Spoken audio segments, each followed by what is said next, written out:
Welcome to Let's Wine About It. I'm Miles. I'm Ashley. And today, we're making raspberry wine. yay!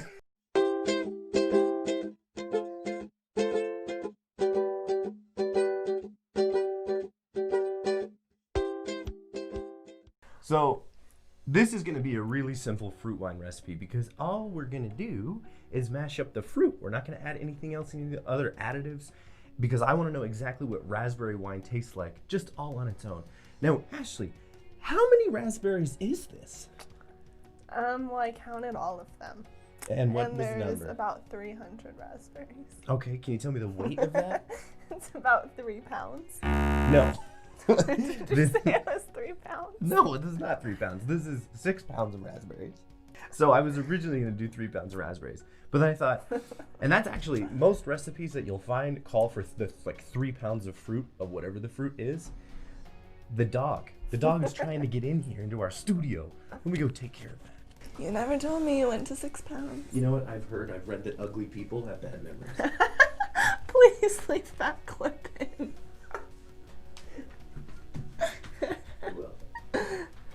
Okay, now that the dog is taken care of. Yes, now we can get back to it. So the very first step you want to take is to freeze all of your fruit.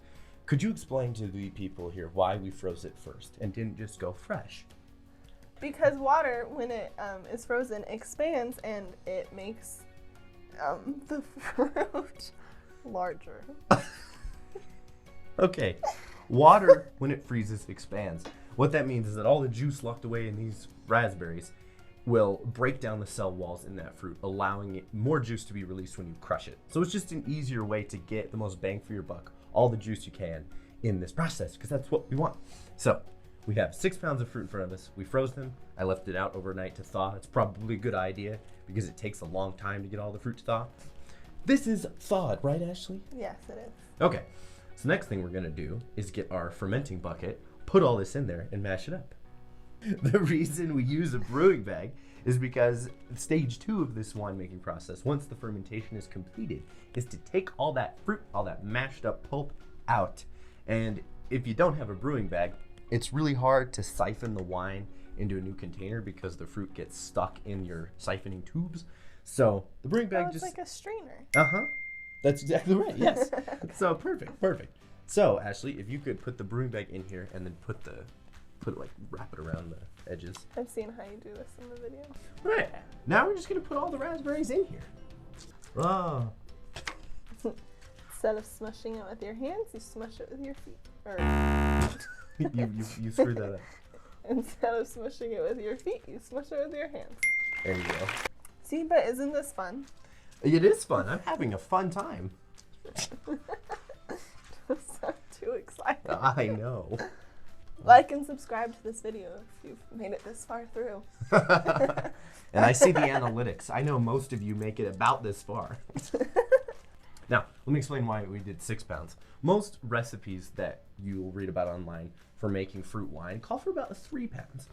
But the more fruit you use, the more fruit flavors you're going to get in your wine. So I doubled it because I really want a potent raspberry wine. And if you wanted to get a wine where you didn't have to add any water, like you had 1 gallon of like fruit juice, you'd have to use about 22 pounds of said fruit. I'm not going to do that. I'm not buying that much. That would have been like $150. So we're going to make do with what we have. We're going to add water to bring up the total liquid to a gallon because we're making a gallon of wine here. Okay. And Ashley's going to mash it up. She's my lovely co-host today. I was going to say I'm the assistant. I wasn't going to use that word because you're Okay. my co-host. I'm the co-host. Okay, go in there. Get in there. Beauty and brains.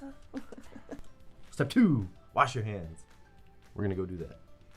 Okay, the next thing that we're going to do here is add pectic enzyme. Now, if you've been watching my videos, you know exactly what pectic enzyme does. But for our new viewers, Ashley, please get this right. Why are we adding pectic enzyme? And don't read the little blurb on there. It improves the clarity and yield of the raspberry juice that we will be making for our wine today. And how does it do it? Miles, I got that answer right. Oh, fine. Okay, I'll give you a B. You're getting a little better. So pectic enzyme is a protein that breaks down pectin. Pectin is the fibrous gelatinous material in fruit. So the pectin enzyme breaks it down, which further allows more juice to be like extracted from the fruit. So like freezing, pectic enzyme is our second method for getting the most bang for our buck, the most juice from this fruit. That was a good explanation. I know, it's like I've been doing this for a while. So, my dear sweet co-host, add half a teaspoon and no more or you'll ruin the whole thing. Which side do you want me to add? Which one do you want to add from? I like this one. You and I both. Great minds think alike. Just like evenly. Oh. So that was all in one clip. So, dear sweet co-host, will you grab the spoon? Because I don't want to get my, I don't want to put our hands in there. Yeah, you want to. Okay. While Ashley's away, I'm going to tell you a joke. What did the fish say when he hit the wall? What, Miles? Damn! Do you get it? Oh, wait, that's funny. I like that. You're a dork. All right, now just mix all that up. What's that song? Da da da da chocolate from Dora. You know what I'm talking about? You know exactly what I'm talking about. Well, this reminds me of the Hannah Montana episode where it's like, mix it all together. You know, you got the best of both worlds. I know what you're talking about. Next thing we're gonna do is we're gonna add enough water to get the total liquid to 1 gallon because I want a gallon of wine. That's also why I'm using a 2-gallon fermenting bucket. Were I to use a 1 gallon fermenting bucket, if they made such a thing, the fruit would take up too much space so that I couldn't get a total of 1 gallon of liquid of what will then become wine. Please, Ashley. All right. Go and just pour that shit in, all of it. Distribute it evenly. It will do it by itself. It's water. It doesn't clump up. Slowly. Oh. No, I'm just kidding. I think that's about a half. Or do you need a little more? No, that's half. I don't want to dilute it unnecessarily. Even if we had only 3 bottles of this, I want 3 bottles of dense fruit flavor and yumminess versus 4 of less fruit yumminess. Exactly. Yeah.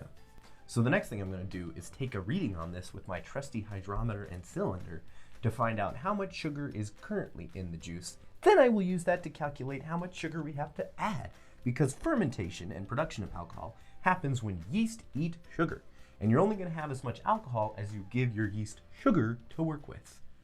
Right? Right. Yeah. Turkey baster is useful for maneuvering the liquid. All right. There's a teeny tiny little bit of sugar. I was going to say there's not much. Not much, because, you know, if I had used pure raspberry juice, didn't dilute it with water, it might be about 1.050, which if I fermented that, you'd get about a 6%, 7% ABV cider. We're not going for that. We're going for wine. So, this is at 1.010 right now. I'm going to add 2 pounds of sugar, because that will give us an alcohol potential of about 13%, which is to say, if the yeast eat all of the sugar, what's in here, plus what I add, we'll get about a 13% wine. Hello, love. Welcome back to Let's Wine About It. Now we're going to add all the sugar. That wasn't bad. Good and crikey, mate. All right. Not doing an accent anymore because I'm not good at it. This is 2 pounds of sugar. I just used a food scale to weigh it out. If you don't have a food scale, how many cups is 1 pound of sugar, Ashley? Okay, let me do my conversions really quick. That looks like, I don't know, 8 cups? No. So 1 pound of sugar is 2 cups. So if you want 2 pounds of sugar, use 4 cups of sugar. Well, I was going to guess 4 for 1 pound, but... Okay. Which is wrong. All right, go ahead and add it in. Do I need to No. evenly distribute it? No. And get it all mixed up and thoroughly dissolved. All right, now that the sugar is dissolved in it, I'm going to take one more reading to make sure I added enough sugar. All right, Ashley, what's that joke you have? What's a girl with 1 leg called? Eileen? That's a dumb joke. That's the only one I thought of. That's fair. What's a cow with a twitch? What? Beef jerky.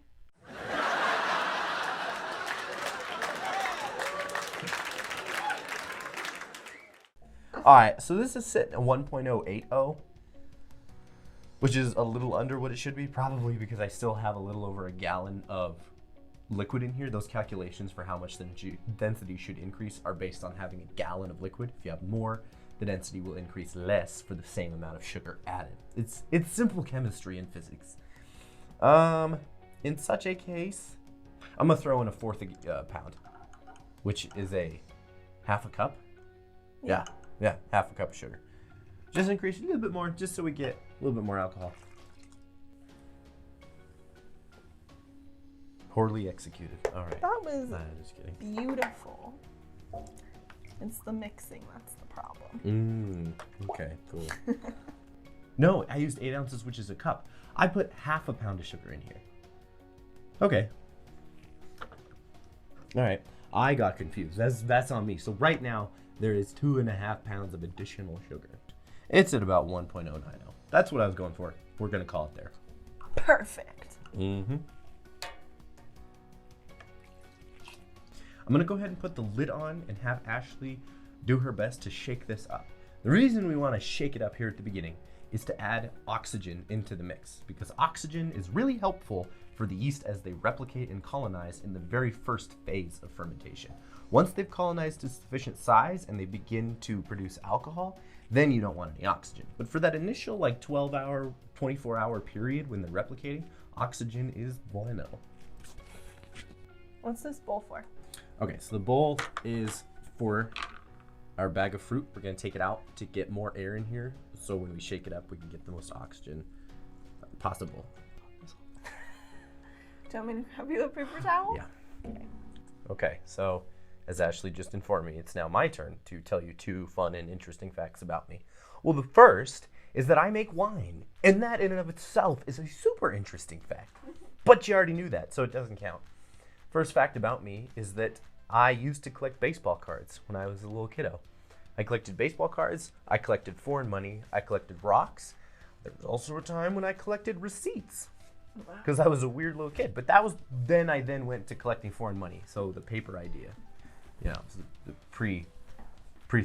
preamble, something. That's kind of nerdy. Have you met me? I'm kind of nerdy. Okay, so then put your lid on. I got the wrong lid, so please hold. So now that I have the right lid, we're gonna put it on. Yeah, so you fucking make sure to cover the hole, and then.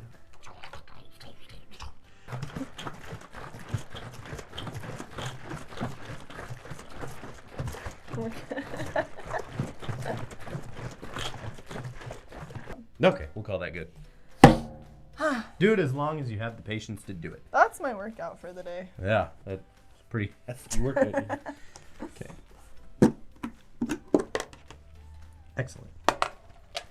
Now, we're going to add this back in. It smells really good. The last step in the raspberry wine is to add the yeast. That's right. If you didn't add the yeast, nothing would happen. We're just going to use Lalvin 71B yeast. I've never used it before, but from what I read online about that the manufacturers themselves release, it isolates fruity esters, that is to say fruity flavors in wines, and it has a decent alcohol tolerance of 13-14%. I'm really excited to see how it works out. And you're going to use half a packet's worth so that you can have half a packet for another fermentation. Personally, this is my favorite kind of yeast to use in winemaking. Okay. In your vast experience with it, you like this one the most? This one is really good. And add about half a packet's worth. What if I add more than half? It's okay. Do I need to distribute it evenly? So, now then mix it up thoroughly. Put the lid back on. Time to shake again? No. Oh. I've done enough of that. So, now that the yeast is added, what happens next is they are going to replicate like 100-fold, 1,000-fold, I think. And once they hit a maximum size as a colony of yeast, then they will begin eating the sugars in here, producing alcohol, ethyl alcohol, and also CO2 gas, carbon dioxide. In order for this not to turn into a bomb from all the buildup pressure of CO2, we have to have a way for it to escape. So I'm going to go get an airlock, put that on here, explain it to you, and then we'll all be done. This is an airlock. What this will do is function as a one-way valve to let out all that CO2 gas without letting any oxygen in. No. So, fill this to the little fill lines halfway, or not halfway, but I mean fill it all the way. Fill this to the fill lines with sanitizer water. That reminds me, the very, very first step is to sanitize all of your equipment. And that's what I did with Star San Sanitizer. By now, if you're watching my videos, you know that spiel. Kills all the naturally occurring bacteria so that nothing in here competes with the yeast for nutrients, and the yeast can just do their job, and you don't get mold. Blech. Don't want no yucky mold. No. So you want to take this and put it in a cool place. This fermentation is probably going to take, how long would you say? A few weeks. Okay, yeah. This is going to take probably about 4 weeks, maybe 5, maybe 6, maybe 3. And we will come back at that time. Once it's done, you'll be able to tell because there won't be any more bubbles being produced. Let this go as long as possible to get the most alcohol possible. When that time comes, Ashley will be back here. We will open it up and I will show you what to do next. Then you're going to siphon it into a new container, yada, yada, yada. Don't worry about that. What you do want to do each day, though, is pick it up and swirl it around. What that does is make sure that that cap of fruit is inundated in the liquid for maximum flavor extraction. You can also take the lid off and punch it down with a spoon, a sanitized spoon, every day. It's just a little easier to swirl it. So if you do that, you will ensure a successful fermentation. Thank you, Ashley, for joining me today. I appreciate it. Thank you for having me on Let's Learn About It. Of course. We will be back in a few weeks to show you what to do next. But in the meantime, like this video, comment, subscribe to my channel, and we will catch you soon. Bye-bye.